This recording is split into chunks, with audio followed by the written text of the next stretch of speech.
జయప్రద, జయసుధ, శ్రీదేవి తెలుగు సినీ జగత్తును ఏలిన ఈ ముగ్గురు హీరోయిన్లు 1-2 సంవత్సరాల తేడాతో స్టార్లయ్యారు. ఆమె ఆరేసుకుంటే ప్రేక్షకుడు మనసు పారేసుకున్నాడు. ఈమెతోనే రజనీకాంత్ ఇంకా ఊరేలా సొంత ఇల్లేలా అన్నది.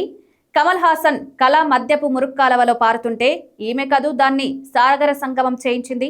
భారతీయ వెండితెర మీద అంత అందమైన ముఖం మరొకటి లేదు అని సత్యజిత్రే పొగిడిన ఏకైక తెలుగు అందం జయప్రదది. ఆమె రాజకీయ స్థానం ఒక దారి, ఆమె నటనదే ప్రేక్షకులు గుండెదారి. తెలుగు మాట, తెలుగు ఆట, తెలుగు సౌందర్యం తెర మీద చూపారు. శ్రీదేవి గ్లామర్ లో బెస్ట్, జయసుధ యాక్టింగ్ లో బెస్ట్, జయప్రద రెండింట్లోనూ బెస్ట్ అనిపించుకున్నారు. రాజమండ్రికి చెందిన లలితారాణి భూమి కోసంలో మొదటిసారి తెర మీద 2-3 నిమిషాల సేపు కనిపించారు.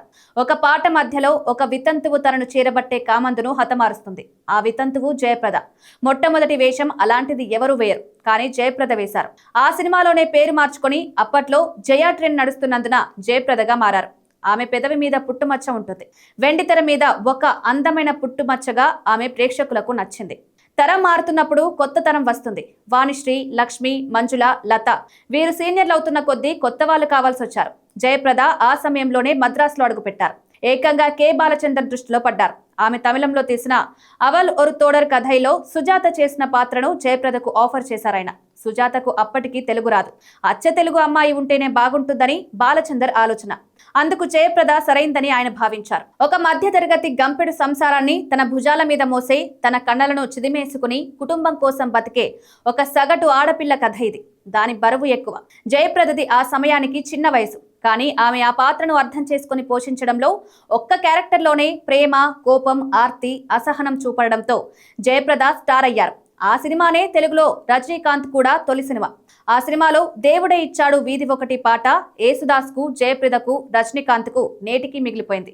కె బాలచందర్ దర్శకత్వంలో ఆమె 47 రోజులు అందమైన అనుభవం చేశారు. క్యాన్సర్ పేషెంట్ గా చేయడానికి ఎవరు ఒప్పుకుంటారు? జయప్రద తప్ప. అడవి రాముడితో కె రాఘవేంద్రరావు జయప్రదను కమర్షియల్ హీరోయిన్ చేశారు. అప్పటికే జయప్రద కుటుంబం ఎన్టీఆర్ కు పరిచయం ఉంది. కొన్నాళ్ల క్రితం సెలవుల్లో వచ్చి ఆయన దగ్గర కూర్చుని కబుర్లు చెప్పిన స్కూల్ గర్ల్ ఇప్పుడు ఆయన పక్కనే హీరోయిన్ అయింది. వేటూరి రాయిగా కేవి మహదేవన్ స్వరపరచగా బాలు, సుశీల పాడిన ఆరేసుకోబోయే పాట జయప్రదను సకల ప్రేక్షకులకు పరిచయం చేసేసింది. జయప్రద అంటే ఒక సుందరమైన, సౌందర్యవంతమైన రూపం. ప్రేక్షకులు అలానే కోరుకున్నారు. ఆమె నేటికి అలానే ఉంటారు. ఇప్పుడు ఆమె ఒక తెలుగు సినిమాలో నటిస్తున్నారు.